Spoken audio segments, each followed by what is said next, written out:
En Russie, Alexeï Navalny reste en détention. Le leader de l'opposition a été arrêté ce dimanche dès son retour à Moscou.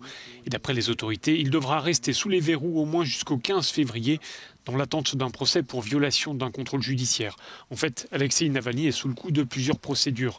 Mais pour ses partisans, cela relève d'un harcèlement politique. L'un de ses avocats s'est exprimé ce mercredi sur l'état physique de son client. Il se sent bien, il a bien dormi, il est de bonne humeur et plein d'énergie, du moins autant qu'on puisse l'être dans une telle situation. Il n'a pas dit qu'il était sous pression, il a simplement indiqué qu'il était bien nourri. Il est seul dans sa cellule car il est en quarantaine sanitaire. Cette situation ne l'a pas empêché de contre-attaquer. Il a ainsi publié sur Internet une vidéo dans laquelle il affirme que le président russe Vladimir Poutine est le propriétaire d'une somptueuse résidence sur les bords de la mer Noire. Une propriété qui, d'après Alexeï Navalny, aurait coûté 100 milliards de roubles, soit un peu plus d'1 milliard d'euros. Et d'affirmer qu'il s'agit là d'un nouvel exemple de la corruption qui touche le pouvoir.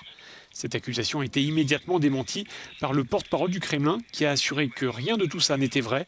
Les propriétés du président russe sont connues et elles figurent dans sa déclaration fiscale. Par ailleurs, le Kremlin a dénoncé les appels à manifester lancés par Alexeï Navalny au moment de son arrestation. Des appels à la mobilisation pour ce week-end. Les autorités ont prévenu, les rassemblements sont formellement interdits en raison de l'épidémie de Covid-19. Alexeï Navalny est rentré dimanche en Russie après plusieurs mois en Allemagne où il était soigné après un empoisonnement présumé. Il assure que Vladimir Poutine est impliqué, ce que l'intéressé dément formellement.